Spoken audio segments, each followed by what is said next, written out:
Hi hello வணக்கம் subscribers. இன்றைக்கி வீட்டில் ஒரு சூப்பரான ரெசிபி தான் பண்ண போகிறோம். இந்த ரெசிபி பண்ணுறது ரொம்பவே ஈஸி. ஆனியன் மட்டும் இருந்தால் போதுங்க, அட்டகாசமாக சமைச்சிடலாம். சேனலையே சப்ஸ்கிரைப் பண்ணிக்கோங்க. சேனல் இன்ட்ரோ பார்த்துட்டு வீடியோக்குள்ளே போயிடலாம்.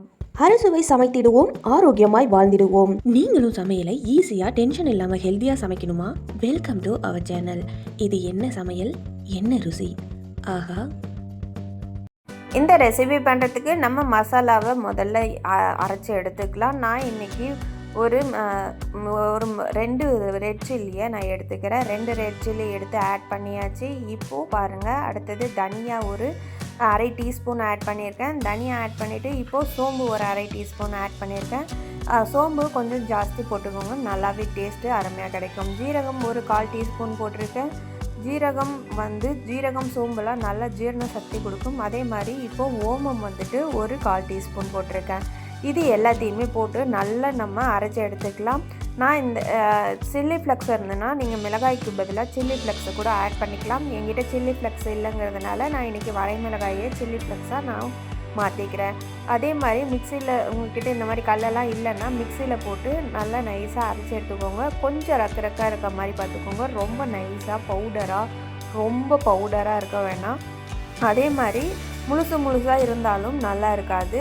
அந்த அளவுக்கு பார்த்துக்கோங்க. பாருங்கள், இந்த அளவுக்கு நல்லா இது ஆயிருக்கு இல்லையா? இன்னுமே நம்ம நல்லா இன்னும் கொஞ்சம் நைஸாக இது பண்ணி எடுத்துக்கலாம். ஏன்னா இந்த மாதிரி முழுசாக இருந்துச்சுன்னா உங்களுக்கு தீத்தக்குள்ளே உங்களுக்கு தட்டுப்படும்.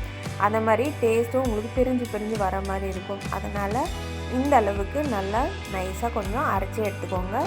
அரைச்சி எடுத்துகிட்டு இப்போ வாங்க இதுக்கான மசாலா செஞ்சிடலாம். ஒரே ஒரு டீஸ்பூன் எண்ணெய் ஊற்றிக்கலாம். 1 டீஸ்பூன் எண்ணெய் உங்களுக்கு கம்மியாக தெரியும். அதுக்கப்புறம் 1 டீஸ்பூன் எண்ணெய் ஆட் பண்ணுவோம். மொத்தமே 2 டீஸ்பூன் எண்ணெய் மட்டும் இதுக்கு இருந்தால் போதும். பச்சை மிளகாய் ஒரு பச்சை மிளகாயை இந்த மாதிரி சின்னதாக நல்லா நான் ஸ்லைஸ் பண்ணி எடுத்திருக்கேன். எவ்வளோ சின்னதாக முடியுதோ அந்த அளவுக்கு சின்னதாக கட் பண்ணி எடுத்துக்கோங்க. அதே மாதிரி பெரிய வெங்காயம் சின்னதாக இந்த அளவுக்கு மெலிசாக கட் பண்ணி எடுத்துக்கோங்க. உங்களால் எந்த அளவுக்கு மெலிசாக கட் பண்ண முடியுதோ அந்த அளவுக்கு கட் பண்ணி எடுத்துக்கோங்க. இன்றைக்கி மீடியம் சைஸ் பெரிய வெங்காயம் நான் 2 வெங்காயம் எடுத்திருக்கேன். நான் செய்கிறது 2 பேர்த்துக்கு தேவையான அளவுகள் செய்கிறேன். நீங்கள் எத்தனை பேர்த்துக்கு அளவுகள் செய்கிறீங்களோ அதுக்கு தகுந்த மாதிரி உங்களோட இன்க்ரீடியன்ட்ஸ் எல்லாமே கூட்ட குறைக்க செஞ்சுக்கோங்க. நான் சொன்ன மசாலா கூட 2 பேர்த்துக்கு தேவையான மசாலாஸ் தான். இப்போ நீங்கள் 4 பேர்த்துக்கு இப்போ செய்கிறீங்கன்னா இதே அளவுகளில் இன்னும் ஒரு பங்கு சேர்த்து போட்டு செஞ்சுக்கோங்க. அவ்வளோதாங்க, சூப்பராக ரெடி ஆகிடும். இப்போ இந்த ஆனியனுக்கு தேவையான உப்பு மட்டும் ஆட் பண்ணிக்கிறேன். அதே மாதிரி வெங்காயம் நீங்கள் கட் பண்ணிவிட்டு நல்லா உதிரியாக உடச்சி விட்டு போட்டுட்டிங்கன்னா உங்களுக்கு வதக்கக்குள்ளே ஈஸியாக இருக்கும். அப்படி இல்லை இந்த மாதிரி முழுசாக போட்டுட்டிங்கன்னா நல்லா கிளறி கொடுக்குறப்போ இந்த மாதிரி தட்டி விட்டு கிளறி கொடுத்திங்கன்னா உதிரியாக உங்களுக்கு வெங்காயம் இருக்கணுங்க. அது மஞ்சத்தூள் இப்போ ஒரு 1/4 டீஸ்பூன் ஆட் பண்ணிக்கலாம். மஞ்சத்தூள் ஆட் பண்ணி நல்லா வதக்கி எடுத்துக்கலாம். இப்போ பாருங்கள், ரெட் சில்லி நான் போட்டுக்கிறேன். ரெட் சில்லி 1 டீஸ்பூனுக்கு மேலே அதிகமாக போடணும். அதை 1 டேபிள் ஸ்பூன் போடணும். 1 டேபிள் ஸ்பூன் போட்டிங்கன்னா தான் உங்களுக்கு சூப்பராக கிடைக்கும். ஏன்னா இந்த ஆனியனில் ஒரு ஸ்வீட்னஸ் இருக்கும். இது காரசாரமாக இருந்தால் தாங்க அவ்வளோ அட்டகாசமாக கிடைக்கும். முன்னே நம்ம 1 டீஸ்பூன் எண்ணெய் ஊற்றணும் இல்லையா? இப்போ 1 டீஸ்பூன் எண்ணெய் ஊற்றிருக்கோம். மிளகாய் தூளெல்லாம் போட்டதுக்கப்புறம் அடுப்பை சிம்மில் வச்சுருங்க. சிம்மில் வச்சுட்டு 1 டீஸ்பூன் எண்ணெய் ஆட் பண்ணிவிட்டு இந்த மாதிரி பச்சை வாசம் எல்லாமே கண்டிப்பாக போகணுங்க. அதே மாதிரி அடுப்பை நீங்கள் ஹை ஃப்ளேமில் வச்சிங்கன்னா உங்களுக்கு கசப்பாயிடும். அதனால் அதையும் கொஞ்சம் பார்த்துக்கோங்க. இப்போது இந்த அளவுக்கு நல்லா ஆனியன் நல்லா வதங்கி வந்திருக்கு. அந்த எண்ணெயிலே பாருங்கள், இந்த மிளகாய் தூளோட கலரே உங்களுக்கு மாறி இருக்குது பார்த்தீங்களா? அந்த அளவுக்கு நல்லா வதக்கி எடுத்துக்கணும். அதே மாதிரி நல்லா வெந்து வரணும். இந்த அளவுக்கு நல்லா வதக்கினதுக்கப்புறம் நம்ம ஆல்ரெடி அரைச்சி வச்சுருந்தா பவுடரையும் இதிலேயே ஆட் பண்ணிக்கலாம். ஆட் பண்ணி நல்லா மிக்ஸ் பண்ணி எடுத்துக்கலாம். இந்த பவுடர் தாங்க எந்த ரெசிபிக்கான டிஃப்ரெண்ட் டேஸ்ட்டே கொடுக்கும். அதனால் இந்த பவுடரை கண்டிப்பாக ஆட் பண்ணிக்கோங்க. சோம்பு, ஜீரகம், கொத்தமல்லி, அதே மாதிரி ஓமம், இது எல்லாமே எந்த அளவுகளில் போட்டிருக்கோமோ அதே அளவுகளில் நீங்களும் ட்ரை பண்ணி பாருங்கள். இப்போ பாருங்கள், இந்த அளவுக்கு நல்ல வெங்காயம் நல்லா வதங்கி இந்த அளவுக்கு சூப்பராக கும்முன்னு ஜம்மு ரெடி ஆகிடுச்சு. இப்போ ரகசியமான ஒரு பவுடர் போடுறோம். அது என்னென்னா கடலை மாவு இருக்குது இல்லையா? கடலை மாவு 1 டேபிள் ஸ்பூன் ஆட் பண்ணிக்கோங்க. எதுக்காக இந்த கடலை மாவு போடுறோன்னா அப்போ தான் நம்ம வச்சு அந்த இதில் தீத்தக்குள்ளே உங்களுக்கு உதிரியாக ஆகாது இந்த மசாலா. அதே மாதிரி இந்த கடலை மாவு போட்டு இந்த மாதிரி செஞ்சு சாப்பிட்டு பாருங்கள், அவ்வளோ டேஸ்ட்டு அருமையாக சூப்பராக கிடைக்குங்க. இங்கே பாருங்கள், இந்த அளவுக்கு வெங்காயம் எல்லாமே வதங்கிருச்சு. இந்த அளவுக்கு பாருங்கள் மசாலாவும் கோட்டாகி வந்திருக்கு. இந்த அளவுக்கு நீங்களும் ஃபுல்லாக மசாலாஸ் போட்டுக்கோங்க. அப்போ தான் இந்த ரெசிபி சூப்பராக கும்முன்னு ஜம்முன்னு உங்களுக்கு கிடைக்கும். இப்போ பாருங்கள், சப்பாத்தி மாவு நான் கோதுமை மாவு இந்த அளவுக்கு பிசைஞ்சு முன்னாடியே ஊற வச்சுருக்கேன். இங்கே பாருங்கள், வேர்வை வர அளவுக்கு இந்த அளவுக்கு நல்லா காற்று போகாமல் பிசைஞ்சு ஊற வச்சுருக்கேன். இப்போ உருண்டைகள் இதுக்கு எப்படி மாவு தீத்தணும் என்னங்கிறத பார்த்துடலாம். இந்த மாதிரி சாப்பிட்டா உங்களுக்கு மாவு வரணுன்னா இதுக்கு முன்னாடி நம்ம சேனலில் சப்பாத்தி மாவு பிசைறது எப்படி, சப்பாத்தி செய்கிறது எப்படிங்கிற வீடியோ இருக்குது. அதையும் மறக்காமல் வேணும்னா போய் செக் பண்ணி பார்த்துக்கோங்க. இங்கே பாருங்கள், கையில் இழுத்தாலே அவ்வளோ அருமையாக சூப்பராக வர கோதுமை மாவு இப்படி தாங்க பிசையணும். இந்த அளவுக்கு பிசைஞ்சிங்கன்னா உங்களுக்கு சப்பாத்தி ஆகட்டும், இந்த மாதிரி ஸ்நாக்ஸ் ஆகட்டும், எதாக இருந்தாலும் சூப்பராக அருமையாக அட்டகாசமாக கிடைக்கும். இன்னொரு விஷயம் என்னென்னா, இந்த ரெசிபீஸுக்கு உங்களுக்கு சைடிஷ் எதுவுமே தேவையில்லை. தயிர் கூட இருந்துச்சுன்னா போதுங்க, இல்லைன்னா வெறும் இதாக கூட சாப்பிட்டுக்கலாம். உங்களுக்கு தயிர் கூட தேவைப்படுங்கிறது அவசியம் இல்லை. இப்போ பாருங்கள், இந்த அளவுகளில் மாவுலாம் நம்ம உருட்டி எடுத்துட்டோம். இப்போது நம்ம சப்பாத்தி மாவு தீத்துற மாதிரி நம்ம தீத்தி எடுத்துக்கலாம். இதுக்கு ரொம்ப மொத்தமாகவும் இருக்கக்கூடாது, எந்த அளவுகளில் தீத்தணுங்கிறது இதுக்கு ரொம்ப ரொம்ப முக்கியமான விஷயங்க. மாவு பாருங்கள் எவ்வளோ சாஃப்டாக வந்திருக்கு. நான் எதுவுமே ஆட் பண்ணலை, எதுவுமே ஆட் பண்ணாமல் தான் மாவு பிசைஞ்சு வச்சேன். இந்த மாவு இந்த பதத்தில் பிசைஞ்சிங்கன்னா தான் உங்களுக்கு ரெசிபி சூப்பராக வரும். இந்த மாவு எப்படி பிசையணுங்கிறத மறக்காமல் நம்ம சேனலில் போய் செக் பண்ணி பாருங்கள். இப்போ மாவு பிசைஞ்சாச்சு. நடுவில் இருந்து ஒரு கோடு போட்டுடலாம். கோடு போட்டுட்டு இப்போ நம்ம செஞ்சு வச்சுருக்கோம் இல்லையா மசாலாஸ், அதை இங்கே ஸ்ப்ரெட் பண்ணி விட்டுக்கலாம். இதில் 4-5 டைப்பாக நம்ம ரோல் பண்ணலாங்க. சப்பாத்தி மாதிரி ரோல் பண்ணலாம், சமோசா மாதிரி ரோல் பண்ணலாம், அதே மாதிரி ரோல் அந்த உருண்டையாக பரோட்டா மாதிரி ரோல் பண்ணலாம், எல்லா டைப்லேயும் ரோல் பண்ணலாம். நான் 2 விதமாக இன்றைக்கி ரோல் பண்ணி எடுத்திருக்கேன். இது முதல் விதம். இது ரொம்ப ஈஸியாக இருக்குங்கிறதுனால இது உங்களுக்கு முதல்ல காமிச்சிருக்கேன். இதுக்கப்புறம் இன்னொன்று நான் செஞ்சு உங்களுக்கு காமிக்கிறேன். அது கூட ஒரு சிலருக்கு வரும், வராமல் இருக்கும். எனக்கு கூட அவ்வளோ பர்ஃபெக்டாக வரல. பட் இந்த மாதிரி ரோல் பண்ணுறது எனக்கு சூப்பரான கிடச்சிருந்து. அதே மாதிரி டேஸ்ட்டும் இது சாப்பிட்றதுக்கும் ஈஸியாகவே இருந்துச்சு.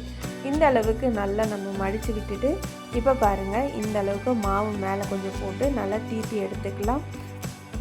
ரொம்ப மெலிசாக தீத்திடாதீங்க, அதே மாதிரி ரொம்ப மொத்தமாகவும் இருக்கக்கூடாது.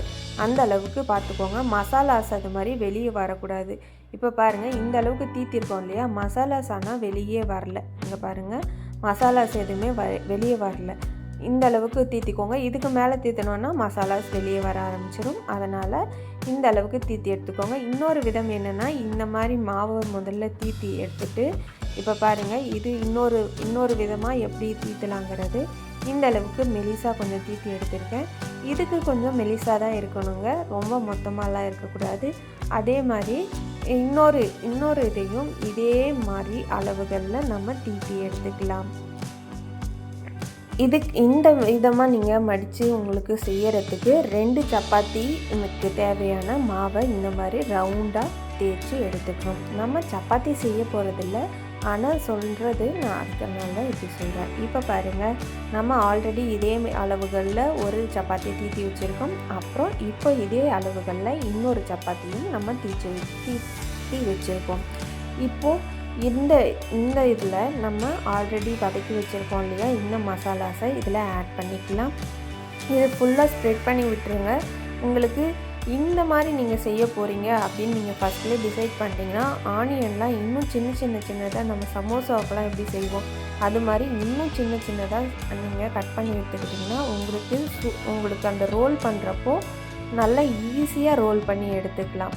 கொஞ்சம் பெருசாக இருந்ததுன்னா நம்ம நடுவில் கட் பண்ணி செய்வோம் இந்த ரோலை.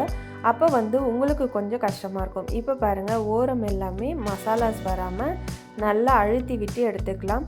ஓரம் எங்கேயுமே இதாக இருக்கக்கூடாது, மசாலாஸ் எதுவும் வெளியே வராத அளவுக்கு இந்த மாதிரி உங்களுக்கு நல்லா அழுத்தி விட்டு நல்லா கையில் ப்ரெஸ் பண்ணி எடுத்துக்கலாம்.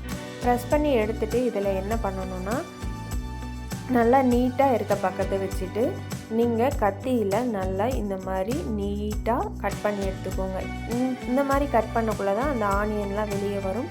இதுவே நீங்கள் சின்னதாக கட் பண்ணி ஆட் பண்ணிங்கன்னா உங்களுக்கு அந்த ஆனியன் வெளியே வராது. அதனால தான் நான் சொன்னேன், இந்த மாதிரி நீங்கள் பண்ண போகிறீங்கன்னு முதல்ல நீங்கள் டிசைட் பண்ணிட்டீங்கன்னா நீங்கள் என்ன பண்ணுங்கள், நல்ல சின்ன சின்னதாக கட் பண்ணி எடுத்துக்கோங்க. இப்போ பாருங்கள், இந்த அளவுக்கு நல்லா ப்ரெஸ் பண்ணி விட்டுட்டு நல்லா அழுத்தி கொடுத்து இந்த மாதிரி ரோல் பண்ணி எடுத்துக்கோங்க. ரோல் பண்ணி எடுத்துட்டு இப்போ பாருங்கள், இந்த அளவுக்கு நல்லா ரோல் பண்ணி எடுத்தாச்சு.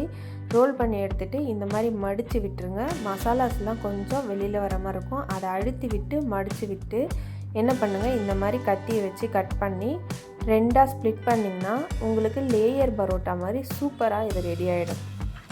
ஈஸியாக இருக்குது இல்லையா? இந்த மெத்தடில் அப்படியே லைட்டாக கொஞ்சம் கையில் அழுத்தி கொடுத்து இது பண்ணுங்க. இங்கே பாருங்கள், லேயர் பரோட்டா, மசாலா லேயர் பரோட்டா சூப்பராக கும்முன்னு ஜம்முன்னு ரெடி ஆகிடுச்சு. வாங்க, ஆல்ரெடி தீத்தி வச்சுருக்கோம் அண்ட் இப்போ இந்த மாதிரி தீத்தி வச்சுருக்கோம்.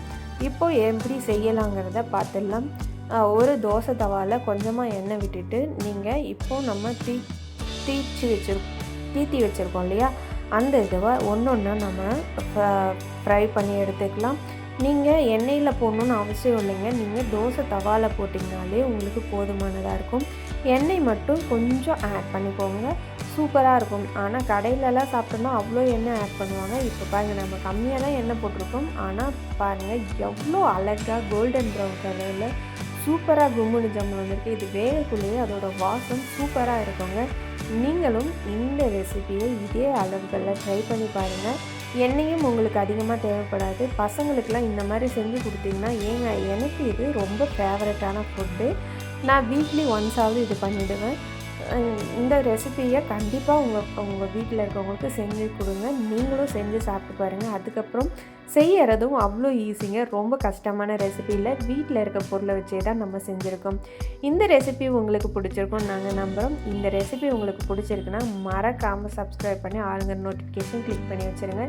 நான் சொன்ன மாதிரி, வீடியோவில் சொன்ன மாதிரி, இது ரொம்ப ரொம்ப ஈஸியான ரெசிபிஸ். வீட்டில் இருக்க பொருளை வச்சு கும்முனு ஜம்முன்னு சமைச்சிருக்கோம்னு நீங்கள் நம்பினீங்கன்னா மறக்காமல் கையோட இதை யாருக்கெல்லாம் யூஸ்ஃபுல்லாக இருக்கும், இல்லை இது யாரெல்லாம் உங்களுக்கு செஞ்சு தருவாங்களோ அவங்களுக்கும் மறக்காமல் ஷேர் பண்ணி அவங்களே என்ஜாய் பண்ணுவீங்க. சுட சுட ரெசிபியோட சூடான கையோட நம்ம சேனலை சப்ஸ்கிரைப் பண்ணி ஆல்கிற நோட்டிஃபிகேஷன் கிளிக் பண்ண மறந்துடாதீங்க. நம்ம சேனலில் ஆல்ரெடி 100க்கு மேலே வீடியோஸ் இது மாதிரி டிஃப்ரெண்ட்டாக இருக்குது. அதையும் மறக்காமல் சப்ஸ்கிரைப் பண்ணி லைக் பண்ணி செக் பண்ணி பார்க்க மறந்துடாதீங்க. இது போல் உங்களுக்கு வேறு என்ன ரெசிபி வேணுங்கிறதையும் நம்ம சேனலில் பின் பண்ணுங்கள். உங்களுக்கான அட்டகாசமான அருமையாக நாங்களும் புது புது ரெசிபிஸ் கொண்டு வந்துகிட்டே இருப்போம்னு சொல்லிவிட்டு, இந்த ரெசிப்பியில் இன்னும் என்னெல்லாம் ஆட் பண்ணலாம், இது எப்படி இருந்ததுன்னு செஞ்சு சாப்பிட்டு நீங்களும் உங்களோட கமெண்ட்டை எங்களோட ஷேர் பண்ணிக்கோங்க. ஹெல்த்தியாக நம்மளும் சமைச்சு சாப்பிட்டு என்ஜாய் பண்ணுவோம்.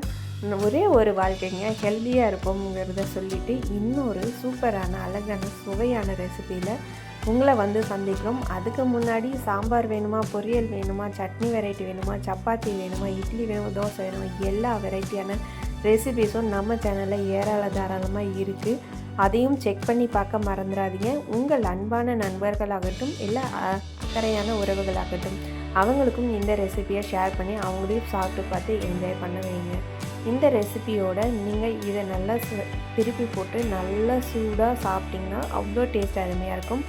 ஆறுனதுக்கப்புறம் சாப்பிட்றீங்கன்னா கொஞ்சமாக தயிர் மட்டும் ஆட் பண்ணி சாப்பிட்டிங்கன்னா, இல்லை மயோனஸ் அந்த மாதிரி வச்சு சாப்பிட்டிங்கனாலும் சூப்பரான சுவையான இதில் இருக்கும். இந்த ரெசிபியை இந்த அளவுகளில் கும்முன்னு ரெடி ஆகிடுச்சு. இப்போ பாருங்கள் எவ்வளோ அருமையான அட்டகாசமான வீட்டிலே, அதுவும் கோதுமை மாவு வச்சு நம்ம பண்ணுறதுல எவ்வளோ அருமையாக சூப்பராக ரெடி ஆகிடுது பார்த்தீங்களா. இப்போது இதை வந்து உடச்சி பார்த்து சாப்பிட்டு நீங்கள் என்ஜாய் பண்ணுங்கள். இந்த ரெசிபி கண்டிப்பாக உங்களுக்கு ஃபேவரட்டான இருக்கும்னு நாங்கள் கண்டிப்பாக நம்புகிறோம். ஏன்னா எனக்கும் செய்யக்குள்ள டவுட்டாக இருந்தது, ஆனால் சாப்பிட்டதுக்கப்புறம் தான் தெரிஞ்சது இது என்னோடய ஒன் ஆஃப் த ஃபேவரட் டிஷ்ஷாக மாறும்னு எனக்கு நம்பிக்கையே இல்லை. அதுக்கப்புறம் இப்போ வாரத்தில் ஒரு டைம் செய்ய மறக்கிறதே இல்லைங்க. நீங்களும் அந்த மாதிரி செஞ்சு சாப்பிட்டு என்ஜாய் பண்ணுங்கள்.